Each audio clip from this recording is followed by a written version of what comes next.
चलिए जी, बात करते हैं हम एक्सपेंडेड और फ्लेक्सिबल विजेट की। फ्लेक्सिबल और एक्सपेंडेड विजेट्स हमारे पास जनरली क्यों यूज़ होते हैं, सबसे पहले हम ये देखते हैं। तो मैं यहाँ पर सबसे पहले एक कॉलम ले लेता हूँ और कॉलम के अंदर मैं यहाँ पर चिल्ड्रन, और चिल्ड्रन के अंदर मैं यहाँ पर एक कंटेनर ले लेता हूँ। अब कंटेनर को हम ये कह देते हैं कि जो कंटेनर की हाइट है वो 100 है, और इसी तरह से जो कंटेनर की विड्थ है वो 100 है। इसी तरह से जो हमारे पास यहाँ पर कंटेनर में कलर है वो है कलर्स डॉट नंबर। हमारे पास अब यहाँ पर एक कंटेनर आ गया, और इसी कंटेनर को मैं यहाँ पर कॉपी करता हूँ, और कॉपी करने के बाद हम इसी कंटेनर को पेस्ट कर देते हैं, सिर्फ इसका यहाँ पर कलर चेंज करते हुए।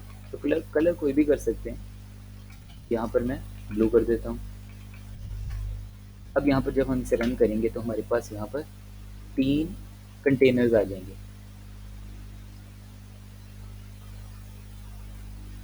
यहाँ पर हमारे वो कंटेनर्स शो हो गए जो कि हमने लिखे थे। तो अब यहाँ पर मैंने इसको इंस्पेक्ट किया। अब आप देख सकते हैं कि जैसे ही हमारे पास स्क्रीन उस कंटेनर से, मतलब कि जो हमारे पास डाटा था उसके ऊपर आई, तो यहाँ पर ये ओवरफ्लो कर गया। अब यहाँ पर ये क्या कह रहा है, यहाँ पर कह रहा है कि जो आपका डाटा है, जो आपका कंटेंट है वो ज़्यादा है, और जो आपके पास स्क्रीन है वो कम है। तो अब यहाँ पर हमारे पास 2 तरीके हैं। हमारे पास लिस्ट व्यू का भी तरीका है, हम उससे यहाँ पर स्क्रॉल डाल सकते हैं, पर फिलहाल हम जो प्रॉपर्टीज़ पढ़ रहे हैं वो एक्सपेंड और फ्लेक्सिबल की पढ़ रहे हैं। तो इसी के थ्रू हम इसको रिजॉल्व करके देखते हैं कि वो चीज़ होती क्या है और हम इसको किस तरह से रिजॉल्व करेंगे। मैं यहाँ पर ये काम करता हूँ कि मैं इसे कहता हूँ कि जो हमारा कंटेनर है, कंट्रोल, और यहाँ पर हमारे पास जो फुल स्टॉप है उसको हम दबाएंगे, और यहाँ पर इसको रैप कर देंगे एक विजेट के अंदर। अब वो विजेट के अंदर जो हमने इसे रैप किया है हम उसको कह देते हैं एक्सपेंडेड।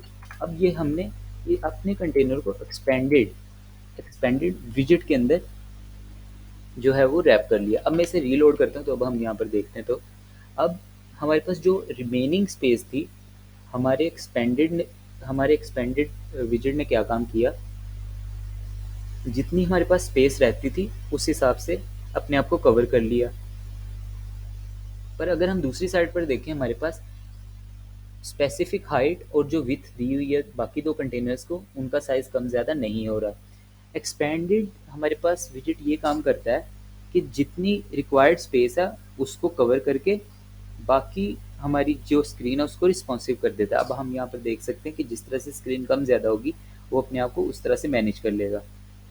इसी तरह से अगर हम इन तीनों को चाहें तो हम इन तीनों को एक विजेट के अंदर रैप कर सकते हैं, जिसको हम कहते हैं एक्सपेंडेड विजेट।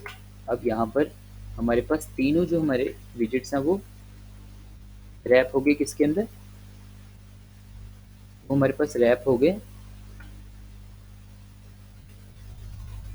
इसके अंदर, एक्सपेंडेड के अंदर। तो अब मैंने इसको एक्सपेंड कर दिया। अब हम इसको रन करते हैं तो यहाँ पर हम देख सकते हैं कि तो हमारे तीनों विजेट्स, मतलब कि तीनों कंटेनर एक विजेट के अंदर रैप हो गए हैं, जिसका नाम क्या है, एक्सपेंडेड विजेट।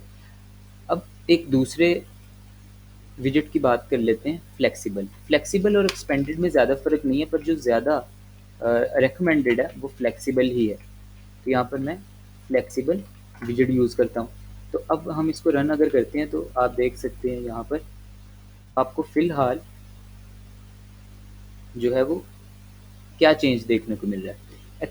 एक्सपेंडेड विजेट ये काम करता है कि जो हमारे पास स्क्रीन साइज़ है उसको वो कवर कर लेता है, पर फ्लेक्सिबल में ये फ़र्क है, जैसे ही हमारी स्क्रीन उससे कम होती है वो अपने साइज़ को कम ज़्यादा करने लग जाता है। अगर हम यहाँ पर एक और प्रॉपर्टी देखें फ्लेक्सिबल की, अगर मैं इसको फ्लेक्स दूँ तो फ्लेक्स मैं 10 दे देता हूँ, तो ये अपने आप को उस हिसाब से रैप कर लेगा।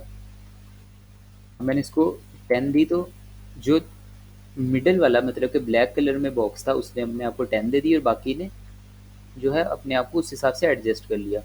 तो इसकी मज़ीद प्रॉपर्टीज़ के बारे में हम नेक्स्ट पार्ट में पढ़ेंगे।